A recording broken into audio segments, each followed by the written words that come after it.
साथियों, अंग्रेजों ने नागपुर के राजा को अपने जाल में फंसाकर उसका बहुत सा इलाका उससे ले लिया था। इतना ही नहीं, बल्कि राजा अप्पा साहब को उन्होंने अपने अधीन भी कर लिया था और अब अंग्रेज उसका सारा राज उससे ले लेना चाहते थे। किंतु सारा राज हड़पने के लिए अंग्रेजों को किसी नए बहाने की आवश्यकता थी। इसके लिए अंग्रेज रेजिडेंट जेनकिंस ने कैदी और पंगुल अप्पा साहब पर नया इल्ज़ाम लगाया कि अप्पा साहब तथा उसके दो मुख्यमंत्री नागू पंडित और रामचंद्र बाग, चौरागढ़ और मंडला के किलेदारों, रतनपुर के सूबेदार और पेशवा बाजीराव के साथ अंग्रेजों के विरुद्ध साजिश कर रहे हैं। इस इल्ज़ाम के थोथलेपन पर बहस करने की आवश्यकता नहीं है। ये इल्ज़ाम सरासर झूठे थे। जो सबूत जेनकिंस ने इन इल्ज़ामों के लिए पेश किए वे लॉर्ड हेस्टिंग्स को भी मालूम नहीं हुए। इस पर जेनकिंस ने नागपुर की पुरानी घटनाओं में से अप्पा साहब के विरुद्ध एक और नया इल्ज़ाम खोद निकाला। वह यह कि अप्पा साहब ने ही आज्ञा देकर पिछले राजा बाला साहब की हत्या करवाई थी। इस नए इल्ज़ाम के सबूत में बयान और शहादतें तैयार कर ली गई और इसी इल्ज़ाम की बिना पर जेनकिंस ने 15 मार्च 1818 को अप्पा साहब और उसके दोनों मंत्रियों को महल से गिरफ्तार करवाकर अपने जेल खाने में बंद कर दिया।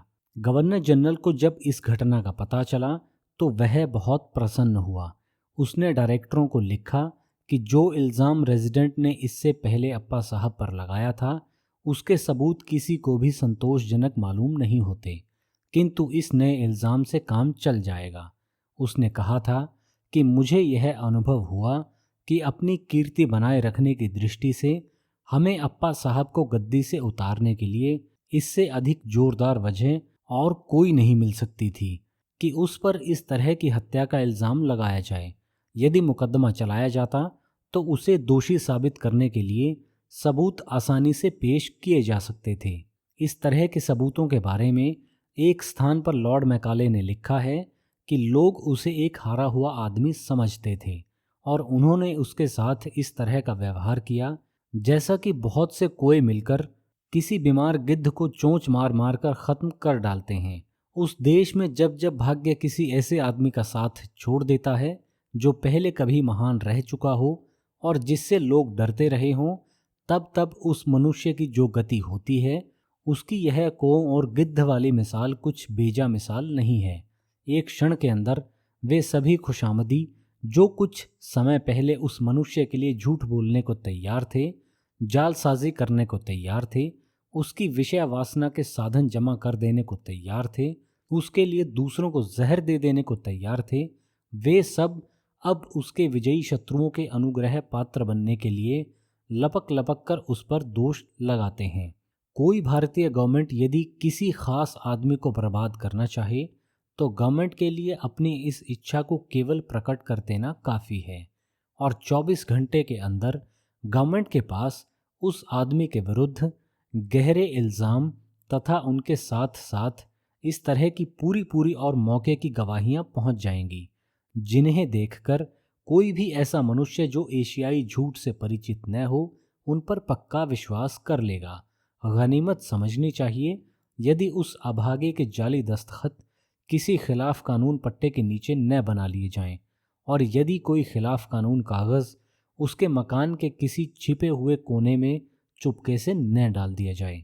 साथियों, हर भारतवासी जानता है कि लॉर्ड मैकाले ने जो कहा वो कितना सच्चा है, किंतु भारत के पिछले 250-300 साल के इतिहास में Clive, Warren Hastings, Holwell, sir Elijah Impey, Elphinstone और जेनकिंस जैसे सैकड़ों छोटे बड़े अंग्रेज़ों के कारनामों से यह भी साबित है कि इस तरह का झूठ और जालसाजी कोई विशेष एशियाई गुण ही नहीं है।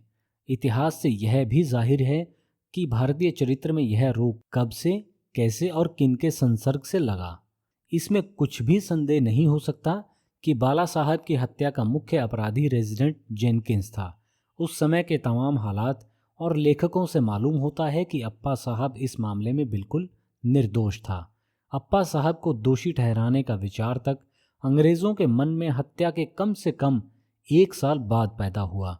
यदि अप्पा साहब दोषी भी होता तो भी जेनकिंस और उसके साथियों को या कंपनी सरकार को उसे दंड देने का कोई अधिकार नहीं था। अप्पा साहब को अपने को निर्दोष साबित करने का कोई मौका भी नहीं दिया गया और न अप्पा साहब के सामने कोई सबूत पेश किए गए। वास्तव में पेशवा बाजीराव और अप्पा साहब दोनों के मामलों में किस्सा भेड़िए और मेमने का था। अप्पा साहब को दोषी ठहराकर फैसला कर दिया गया कि उसे इलाहाबाद के किले में कैद कर दिया जाए। उसकी जगह नागपुर की दिखावटी गद्दी पर राघोजी भोंसले का एक दुधमुहा नाती राजा बनाकर बिठा दिया गया और तय कर दिया गया कि राजा की नाबालिगी में राज का सारा प्रबंध रेजिडेंट के हाथों में रहेगा। साथियों, जो संधि हाल में अंग्रेजों ने अप्पा साहब के साथ की थी और जो नए दुधमुहे राजा के साथ कायम रही, उसके अनुसार भोंसले राज का करीब आधा और अत्यंत उर्वर भाग कंपनी के शासन में आ गया। इस भाग में गढ़ा मंडला के प्रांत, जिसमें प्रमुख नगर जबलपुर है, और सोहागपुर, होशंगाबाद, सिवनी छपरा और गाडरवाड़ा के जिले जो नर्मदा के दक्षिण में हैं, ये सब उसी में शामिल थे। भोंसले राज की कुल सालाना आमदनी करीब 60 लाख रुपए थी।